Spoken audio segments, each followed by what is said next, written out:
Hello everyone, welcome to my YouTube channel. तो आइए दोस्तों, आज के वीडियो में मैं आपको बताऊंगा कि आप हिंदी में अच्छे नंबर कैसे ला सकते हो। हिंदी में जो 3 नंबर का सूरदास जी का जीवन परिचय आता है, आज मैं वो आपको बताऊंगा, याद करने की ट्रिक, और साथ में आप कैसे बोर्ड परीक्षा में इसको लिख सकते हैं। तो इसके लिए आपको पेन और कॉपी ले लेनी है और मेरे साथ साथ लिखना है, या मैं इसका PDF आपको दे दूंगा, ठीक है। तो यहाँ पर देखिए, सूरदास जी का जीवन परिचय है। तो यहाँ पर जीवन परिचय है। भक्तकालीन महाकवि सूरदास जी का जन्म रौनकता नामक ग्राम में सन 1478 ईस्वी में पंडित रामदास जी के घर हुआ था। अब यहाँ पर देखिए, ये मैंने ब्लैक पेन से लिखा है। ये इसलिए ब्लैक पेन से लिखा है क्योंकि एग्जामिनर को कॉपी चेक करने में कोई दिक्कत ना हो, जिससे कि आपको वो देखे कि हाँ, बच्चे ने कुछ अलग किया है, जिससे कि आपका इम्प्रेशन उस पर जाए और वह आपको नंबर दे दे। तो इसलिए आप जन्म और उनका जन्म स्थान काले पेन से लिखना, ठीक है। यहाँ पर आप देखिएगा, मैंने डेट भी लिखी है। जो उनका जन्म है, मैंने वो भी ब्लैक पेन से लिखा है, और उनका जन्म स्थान भी ब्लैक पेन से लिखा है। नामक ग्राम में हुआ था, पंडित रामदास जी का घर में हुआ था, ठीक है। पंडित रामदास सारस्वत ब्राह्मण थे।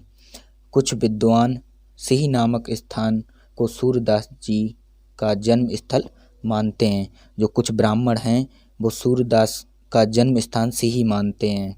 मतलब जो कुछ विद्वान लोग हैं वो जन्म स्थान उनका सिही मानते हैं, ठीक है। तो सूरदास जी जन्म से अंधे थे या नहीं, इस संबंध में भी विद्वानों का मतभेद है।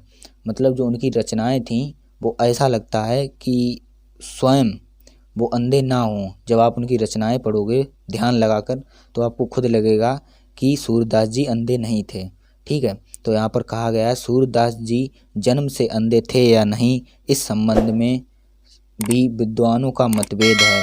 सूरदास जी एक बार भल्लवाचार्य जी के दर्शन करने के लिए मथुरा के गांव घाट आए, और उन्होंने स्वचरित मीन्स अपने द्वारा रचित, जो अपने द्वारा लिखा जाता है, उन्होंने स्वचरित एक पद गाकर सुनाया।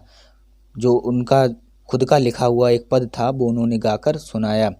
भल्लवाचार्य ने तभी उन्हें अपना शिष्य मान लिया। अब देखिए, जहाँ टैलेंट होगा वहीं आपके गुरु बनेंगे और वही आपके स्टूडेंट बनेंगे, ठीक है। आजकल टैलेंट की वैल्यू है और कुछ नहीं, ठीक है। तो सूरदास की सच्ची भक्ति और पद रचना की निपुणता देख भल्लवाचार्य ने उन्हें श्रीनाथ मंदिर का कीर्तन भार सौंपा। तभी से वह मंदिर उनका निवास स्थान बन गया।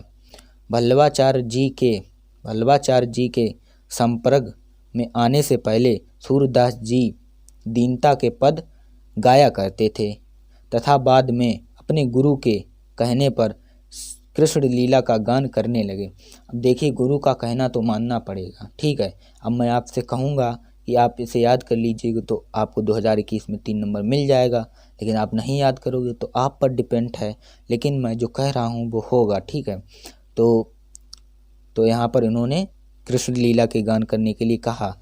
सूरदास जी की मृत्यु 1583 यानी कि 1583 ईस्वी में गोवर्धन के पास पारसौली नामक ग्राम में हुई थी। अब यहाँ पर आपको देखना है, मृत्यु भी आपको ब्लैक पेन से लिखनी है, और जहाँ वो स्थान था वो भी आपको ब्लैक पेन से लिखना है, ठीक है। और इसके बाद देखिएगा इनकी रचनाएं आपको याद होनी चाहिए, क्योंकि रचनाएं भी पूछी जाती हैं। सूरदास जी की प्रमुख रचनाएं निम्नलिखित हैं। सूरसागर, सूर सारावली, साहित्य लहरी आदि इनकी प्रमुख रचनाएं हैं।